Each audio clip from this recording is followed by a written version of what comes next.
अब ये डायग्राम देखिए, यहाँ पे क्या है, यहाँ पे आपको जे दिखाया गया है। ये सारी चीज़ें मैंने आपको पहले ही बता दिया था। दिस इज़ योर एस छोटा वाला कोण, दिस इज़ योर बड़ा वाला कोण, और जे जो है इससे भी बड़ा कोण बनाएगा, ठीक है। बट जे चूंकि वेक्टर सम है, तो वेक्टर सम हमारा दो तरीके से हो सकता है, बिल्कुल हो सकता है। जो उसका मैग्नीट्यूड है वो दो तरीके से होगा, वो अभी हम देखेंगे ना। चलो, इतना होने के बाद now let us obtain the relation between various angular momentum quantum number। Not momentum use करना जरूर याद रखना, एंगुलर मोमेंटम क्वांटम नंबर। तो उसमें आपका angular momentum quantum number, angular spin quantum number और टोटल एंगुलर मोमेंटम आएगा, ठीक है। तो आपको क्या पता है, सिंस हम जानते हैं कि हमारा जो क्वांटिटी है जे जेड,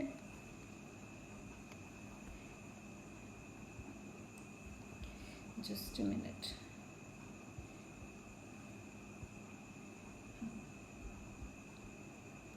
हमारी जो क्वांटिटी है J Z, J Z, S Z and L Z, ये क्या है, ये स्केलर क्वांटिटी है। क्योंकि एक ही डायरेक्शन हमें पता है, इसमें डायरेक्शन की कोई बात ही नहीं हो सकती है, तो वो स्केलर क्वांटिटी है। तो सिमिलर स्केलर क्वांटिटी में हम लिख सकते हैं जो रिलेशन होगा जे जेड, एस जेड और एल जेड में, वो डायरेक्ट रिलेशन हम लिख सकते हैं J Z is equal to L Z plus minus S Z. एक यहाँ पे ना आपसे मैं क्वेश्चन पूछती हूँ, वैसे मैं अभी एक्सप्लेन करने की सोच रही हूँ, पर मैं सोच रही हूँ चूंकि आप लोगों ने वेक्टर और स्केलर पढ़ा है, तो मुझे ये बताना कि मैंने यहाँ प्लस माइनस एस क्यों लिखा है। यानी कि मैं सिर्फ डायरेक्ट, चूंकि ये स्केलर है तो मैं ये लिख सकती थी ना L Z plus S Z, तो यहाँ मैंने प्लस माइनस क्यों लिया है, ये आपका होमवर्क है। अगर कल आप लोग नहीं बताओगे क्लास में तो फिर मैं आपको क्लास में बताऊँगी। बट थोड़ा सा सोचना, थोड़ा सा रिसर्च करना, और फिज़िक्स बिना सोचे और बिना वो किए नहीं आ सकता, मुझे भी नहीं आता। तो आप इसको ज़रूर सोचना कि J Z is equal to L Z plus minus S Z क्यों लिखा। मैं इसको एक्सप्लेन करूँगी अगर आप इसको एक्सप्लेन नहीं कर पाए तो। सिमिलरली मैं क्या लिख सकती हूँ, अगर मैं यहाँ पे पुट कर दूँ एम जे एच क्रॉस, आपको भी पता है, is equal to M L H cross plus minus M S H cross. मैं डायरेक्ट भी लिख सकती थी, पर मैंने सोचा कि आपको दिखा के लिखूं। तो यहाँ पे क्या हो जाएगा, एक और रिलेशन हमें क्या मिल जाएगा क्वांटम नंबर्स में, M J is equal to M L plus minus M S. Now यहाँ डायग्राम देखिए,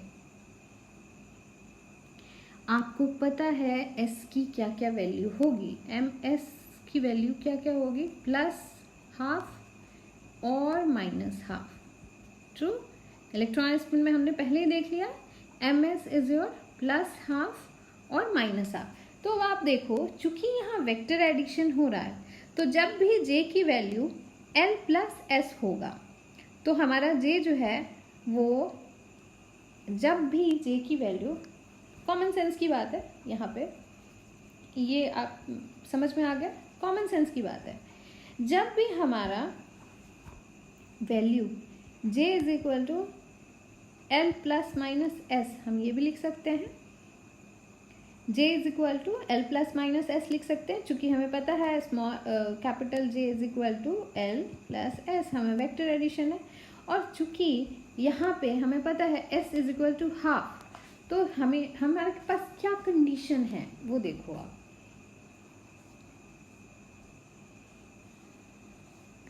हमारे पास मैक्सिमम जो जे की वैल्यू क्या होगी, एल प्लस एस, और मिनिमम क्या होगा, एल माइनस एस। ऐसा हो सकता है, ऐसा हो सकता है, एक बार और सोचना।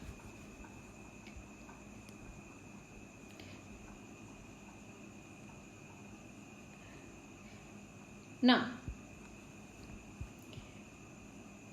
ये L+- लिख सकते हैं, बिल्कुल लिख सकते हैं। क्यों?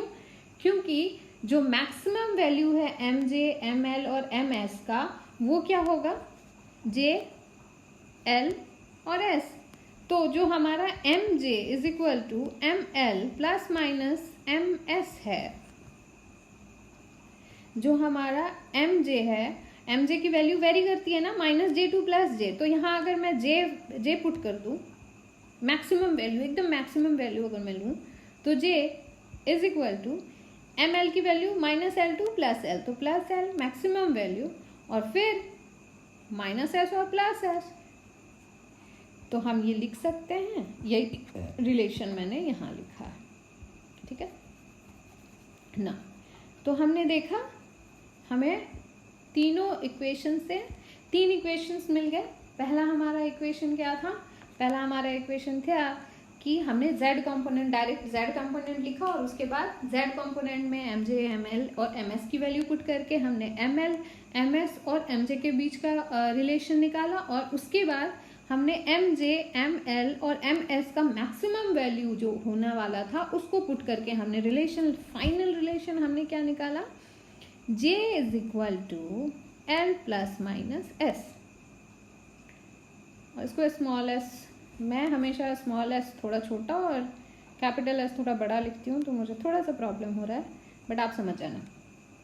यहाँ हम सिर्फ मैग्नीट्यूड की बात कर रहे हैं। और अब एक चीज़ और देखो, S की वैल्यू क्या होगी? ±½ मतलब S ऐसे वो होता है, MS is your ±½ true, MS is your ±½ तो L जो है वो इंटीजर होता है, L इंटीजर होता है, और यहाँ पे L कभी भी हाफ इंटीजर नहीं होगा, पर यहाँ पे आपका जो MS है और ML, MS है वो हाफ इंटीग्रल है और ML हाफ इंटीग्रल है। तो हम ये कह सकते हैं J is always a half integral, J is always a half integral. और सेम हम ये कह सकते हैं MJ is also always a half integral, ठीक है। तो ये हमेशा याद रखना। अब हम यहाँ पे देखेंगे कि J को हम दो तरीके से, चूंकि आपको पता है S इज इक्वल टू, और we know that S is equal to half, तो हमारे पास J की दो वैल्यू होगी, J is equal to L + half, so that J हमेशा L से बड़ा होगा, दिख रहा है इक्वेशन में, और J is equal to L - half, so that J is always less than L। यही ये फिगर डिनोट कर रहा है। ये फिगर में आप ये देख सकते हो कि जब L + हाफ है तो J जो है वो L से, ये this is your L, J जो है वो L से हमेशा बड़ा है, और जब L - 1 है तो L बड़ा है, J छोटा है, ठीक है। तो यानी कि दो तरीके से आपका स्पिन जो है, स्पिन की वजह से एंटी क्लॉकवाइज और क्लॉकवाइज होने की वजह से दो तरीके से यहाँ पर आपका क्या हो रहा है, दो तरीके से आपका यहाँ पे J की जो वैल्यू है वो वेरी कर रही है। अब यहाँ देखिए,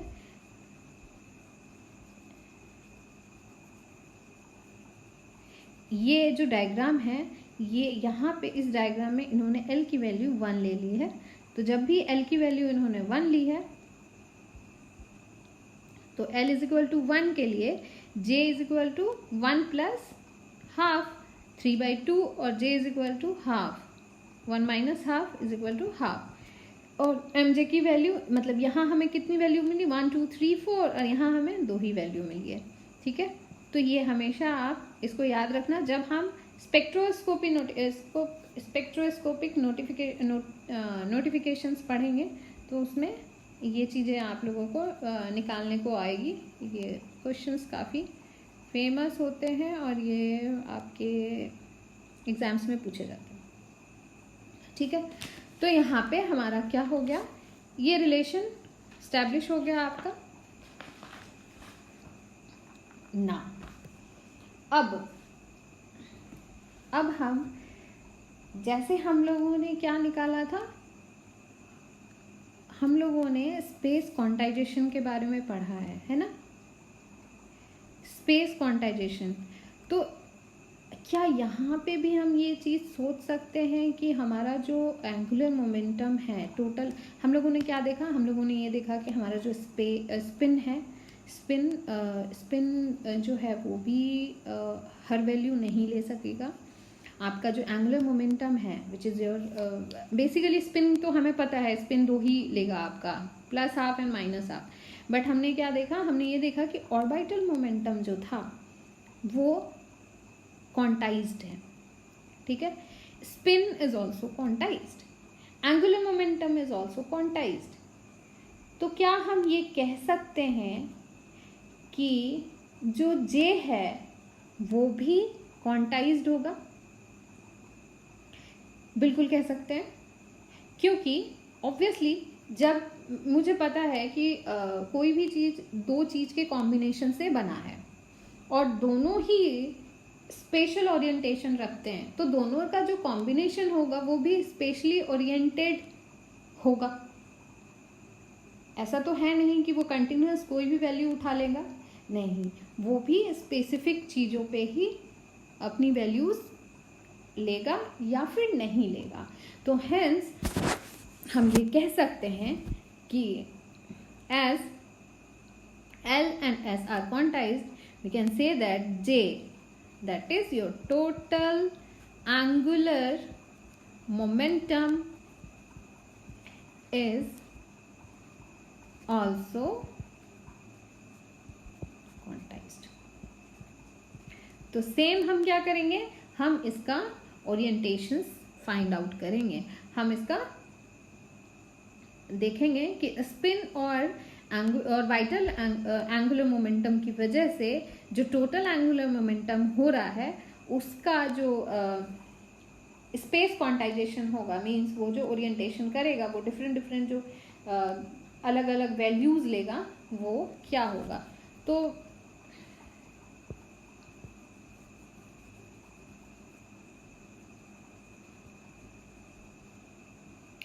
हमें पता है, हमें क्या पता है, हमारे पास रिलेशन है J is equal to S plus L plus S।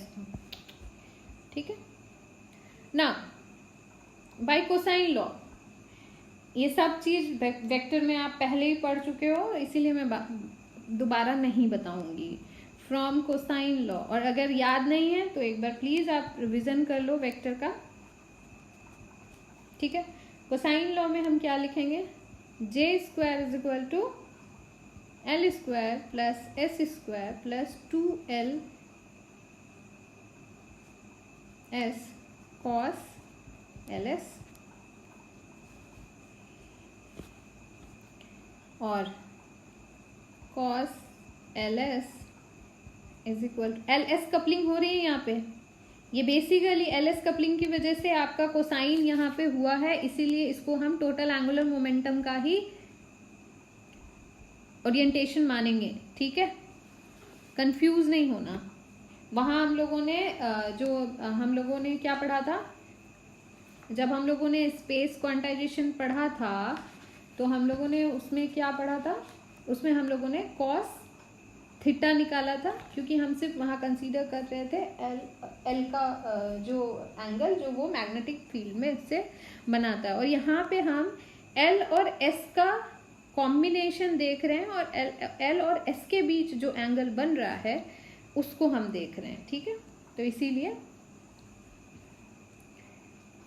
तो यहाँ पे क्या हो जाएगा, यहाँ पे हम ये लिख सकते हैं J स्क्वायर, ये मैग्नीट्यूड में कन्वर्ट हो गया, हमने स्क्वायर ले लिया है, J square minus L square minus S square divided by 2LS। अब आपको पता है 2LS, ये वैल्यूज पुट करने हैं आपको।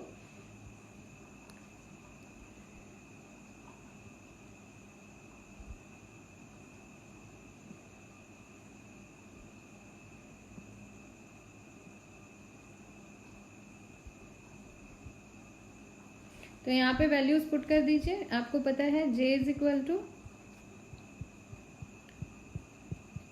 H cross, L is equal to L into L plus 1 H cross and S is equal to S into S plus 1 H cross. तो ये यहाँ पे पुट कर दोगे तो फाइनल जो रिजल्ट आएगा, आप देयरफॉर कॉस, आप इसको बुक में कॉपी पे सॉल्व कर लेना, कोई रॉकेट साइंस नहीं है, बहुत आराम से सॉल्व हो जाएगा, सिर्फ आपको वैल्यू पुट करना है।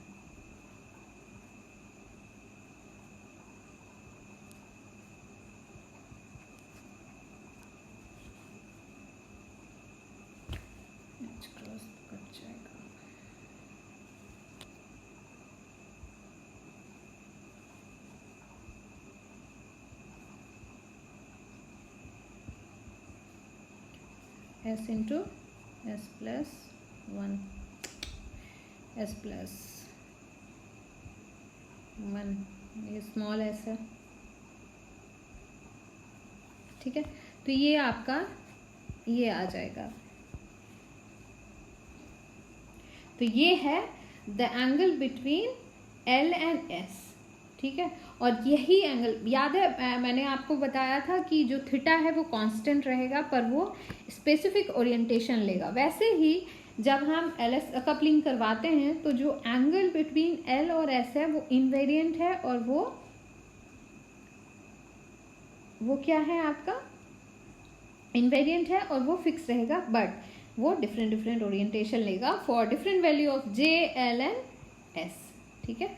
तो जैसे ही J और L की वैल्यू वहाँ पे अलग अलग रहेगा, फॉर एग्जांपल आपने यहाँ पे इस वाले डायग्राम में डिफरेंट J और L की वैल्यू देखी है। तो इसी वाले डायग्राम से मैं चाहूँगी कि आप cos LS की वैल्यू निकालिए।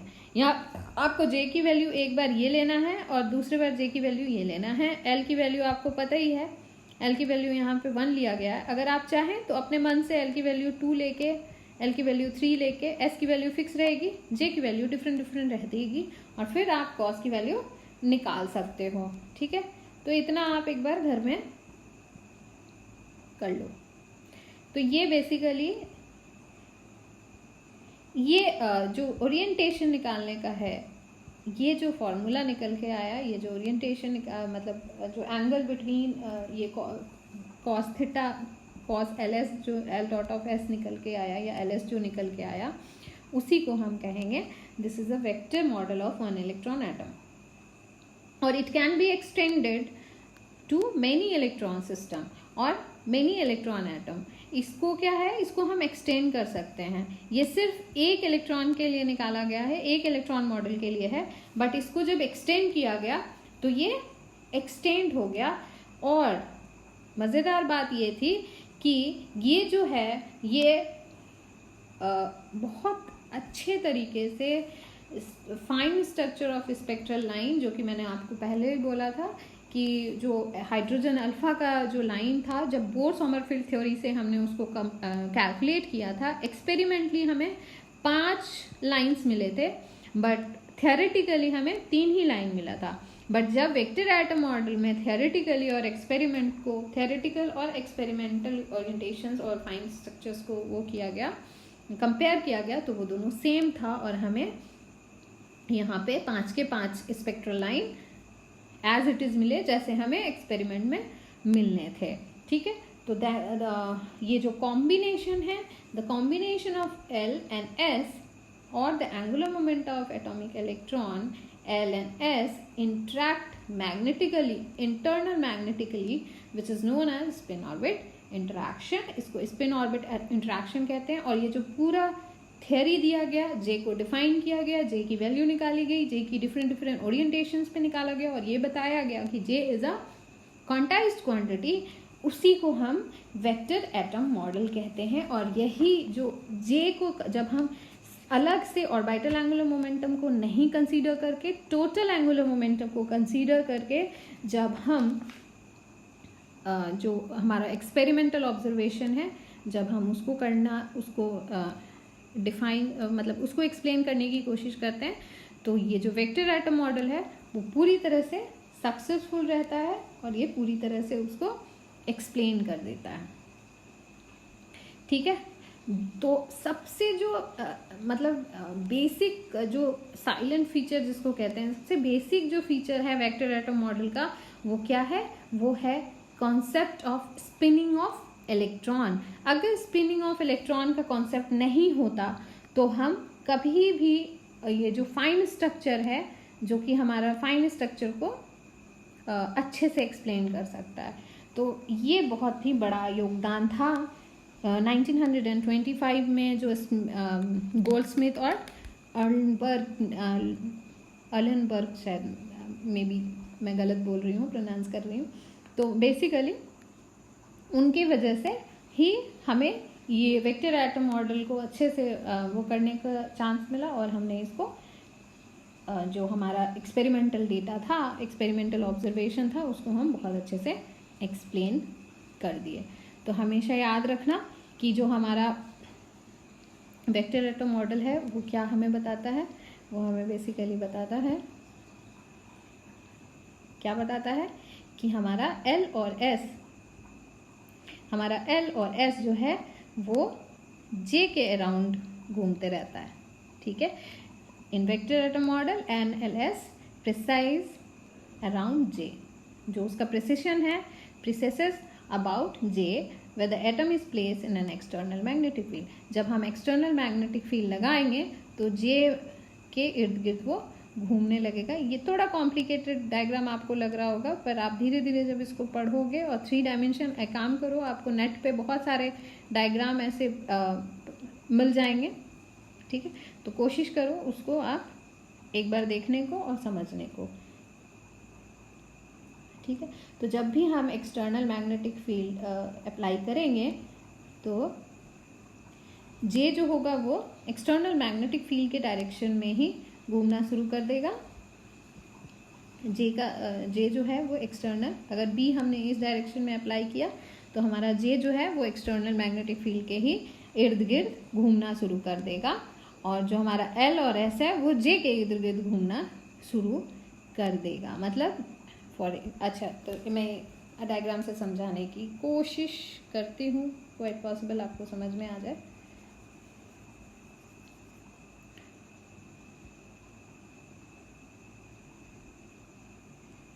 लास्ट है, तो बेसिकली क्या होगा, अगर मैंने magnetic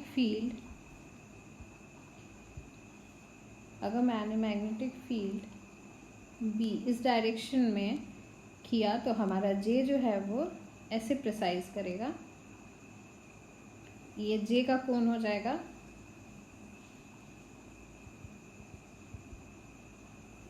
this is your J। और वेक्टर एटम मॉडल में ये देखो, यहाँ पे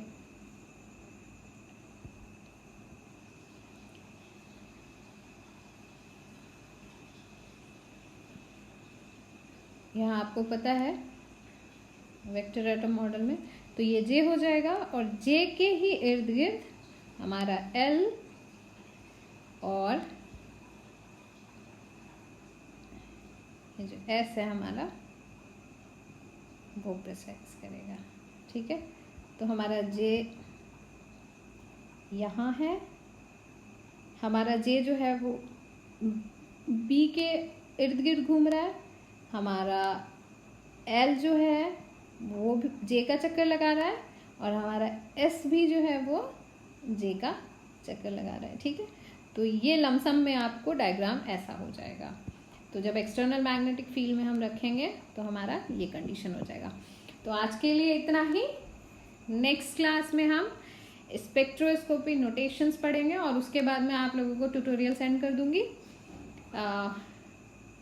नेक्स्ट क्लास छोटा होने वाला है, उसमें कुछ भी नहीं है, ऑलरेडी मैंने आपको थोड़ा बहुत पहले भी प्रीवियस क्लासेस में पढ़ा रख चुकी हूँ ये चीज़ें। क्वांटम नंबर्स फाइंड आउट करना, J की वैल्यू फाइंड आउट करना, बस और कुछ भी नहीं है। स्पेक्ट्रोस्कोपी टर्म्स में, स्पेक्ट्रोस्कोपी नोटेशंस में हम किसी भी क्वांटम नंबर्स को कैसे लिखेंगे, कैसे डिनोट करेंगे, बस उतना ही जानना है और कुछ नहीं। तो आज के लिए इतना ही। Okay, thank you.